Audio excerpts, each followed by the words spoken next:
Ready when you are, chico. Welcome to 10 Minutes Today. I'm Jake, that's Matej, and we are the hosts of your favorite Thrice Weekly show right here on YouTube. Partied We come too to hard you last weekend. every single Monday, Wednesday, and Friday with a brand new topic of discussion. Don't forget to like, comment, subscribe, and follow us on Twitter. Pop.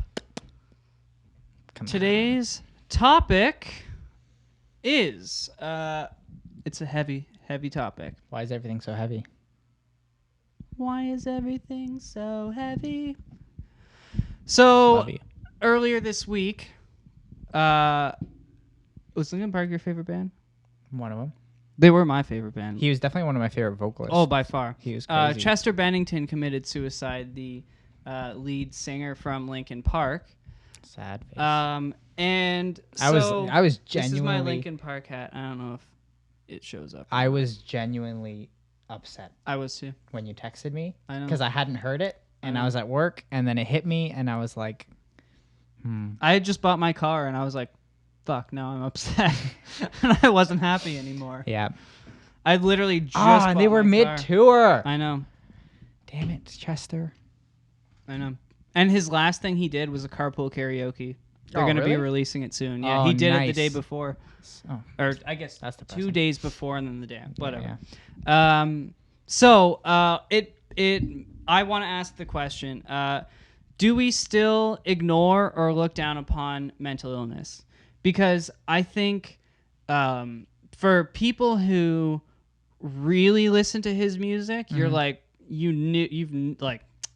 come on, listen to his lyrics. And it's like, shit, this guy, like, That's some real he was, problems. yeah, like this guy was tortured. And he's man. come out, like, he's talked about it openly. Oh, yeah, openly. He's always talked about his depression and, like, all his demons. And Yeah. so that's why people liked him so much, because he was sort of that, like, representative of, like, depression and things and different, like, anxiety and mental illnesses. And he was able to sort of fight through it. Yeah. And be kind of like the poster boy of, like, mental illness. I mean, like, if you look at famous people right now who are, like, famous for being, like, living with depression is okay and blah, blah, blah. Honestly, like, there used to be a lot of them have killed themselves. Which is unfortunate. It's fucked up. Like, seriously, he was, like, absolutely huge in it. Well, and you know what's surprising, and this is, I think, why a lot of the people that were close to him are saying they were, like, super shocked, because if you watch, like, recent interviews... Oh, he seemed really happy. Well, and he was saying how their most recent album was, like, a big turning point in his life, and how everything was looking up, and, like, he was actually overcoming some of the mental illness he was having. Yeah. And he was totally open about that, too. I think one of the big things that had something to do with it was Chris Cornell. Yeah. He killed himself as well, and they were really good friends. Yeah. And he actually Chester killed himself on Chris Cornell's birthday. So I'm sure that probably had a huge impact on him. He was probably super emotional, and I mean, nobody makes that decision and from a good state of mind. So clearly that wasn't the only issue. He probably... But- I said, that's like, definitely part he of might it. have started using again, because that's, like, a few times he's attempted suicide because he couldn't stop using. Like, there's all sorts of different reasons why it might have happened. But I think I like the broader question here is, in society, like, I actually, before this, like, not related to this at all, I was researching Demi Lovato's foundation, and then there's, like, a guy who donated a ton of money to it that I was, like, a doctor of something. And his famous quote is that it's better off to be diagnosed with cancer than depression. Oh, interesting. And I read that, and at first I was like, what the fuck? Like, come on. But then when you think about it, it's like, if I go to work and say, I have cancer, take all the time you need, you get paid, you get all the treatment you can imagine, there's tons of money pumped into the research. Yeah, lots of resources. More people support suffer from groups. depression. Yeah. But if you go into work, most places, and say, like, oh, I'm suffering from depression, they're like, take some pills, Yeah. fucking see you tomorrow. Yeah, exactly. Like, smile. Like, what's wrong with you? Yeah. Be happy. Yeah. Stop being sad. Yeah, like, well, stop. Yeah, exactly. Stop being sad. Yeah. Like, go to a concert. Go walk down the road. Look at the flowers. Yeah. It's like, and honestly, I really think that it's true.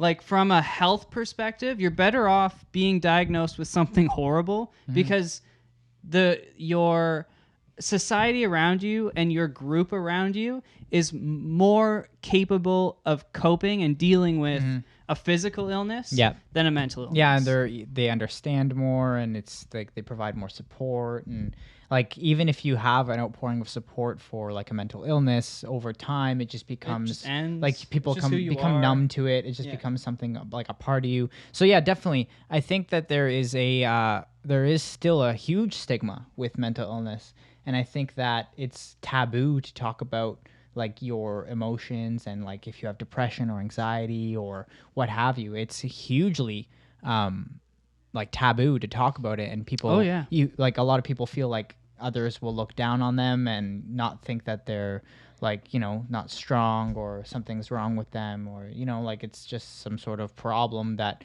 they have full control over and things like that, when the reality is it's just like a physical ailment. And a lot of the times it has physical symptoms. Yeah. So I think that there definitely needs to be more resources poured into understanding where it comes from, and ways that you can, or people can combat it, or people can support people that are trying to fight it, you know? And I think going to your question, that it is looked down upon for sure. Yeah, I've done a lot of volunteer work with like people who are like struggling, depression, even my mother works with like, or used to work with children who are like struggling and whatnot.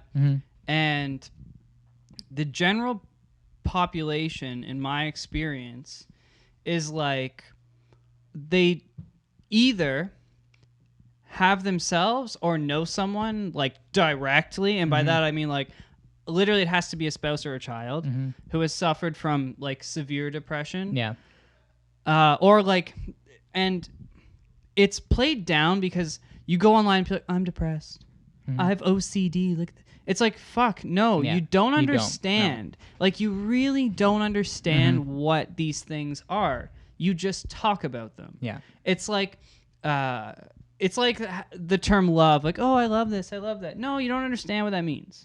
And this has now become the new love. Depressed is the new love. It's the new OCD, because before everyone was OCD. Like, oh, the cup has to be like, that's OCD. Like, no, it's not. No, I just like my cups turned. Like, and now depression is almost replacing the word for like, not even sad. It's like, it's just a word that people throw out there uselessly, and it's really damaging. Well, same with like anxious, like, oh, I'm anxious. Yeah. Like, you know, oh my god, people have no idea what the fuck anxiety is. Like, you're not anxious. They have no you're idea. Just stressed. Yeah, they have no idea. And that's the thing. It's like the people don't know the difference between anxiety and stress, and they don't know the difference between anxiety and chronic anxiety, or depression and chronic depression. And like, but I think it really hurts society in general when you throw these words around like they're meaningless. Because then it's like, would you go around and be like, oh, I think I have cancer, like my arm hurts, I think I have bone cancer? No, you fucking wouldn't, because you don't want that. So then why do you walk around? I have cancer. So then why do you walk around being like, you wake up today and you're like, I'm depressed. It's like, no, you don't want that. Don't say that. No. You don't want that. Well, and you know what, too? I think that on the other end of the spectrum, so there's people that throw the word out all the time and don't really understand like what it means to be depressed or anxious. But then I think on the other end of the spectrum, because there's so much negativity towards mental illness, there is another side of people that have depression but don't acknowledge it and don't address it because they're like almost worried to talk about it. Like, you know what I mean? Like, they'll just wake up and say, oh, I'm just having an off day, but every single day is an off day. And like, you know, like they don't want to do anything and they don't want to eat, and you know, but they're not going to say they're depressed because they don't want to have that label. They just want to be a normal person that's sad today. Like, you know what I mean? And so it's damaging on both ends of the spectrum, where people don't want to talk about it that have it, and then people that do have it feel and do want to talk about it feel like they can't talk about it because of the same sort of negative views on it. So I think it's just a problem all around, and we need to talk about it. Yeah, it's okay. It's okay to talk about it. It needs to be addressed at a societal level. Yeah. If you're anxious, tell your friends, talk to somebody about it. Like, you know what I mean? It's not a bad thing to be anxious or to have anxiety or to be depressed. Like, it's a normal thing, essentially, at this point. Yeah, and suicide is not ever the right decision. Yeah, it's not. It's just not. It's not. Yeah, it's just not. Just end it there. Yeah. Okay. So don't forget to like, comment, subscribe, share it with your friends. If this is a little too heavy, maybe don't share this video, but share. Yeah. Well, no, share this video. It should be talked about. Everybody needs to talk about it. And don't forget to come back every single Monday, Wednesday, and Friday for a brand new topic of discussion. Matej. Don't be sad.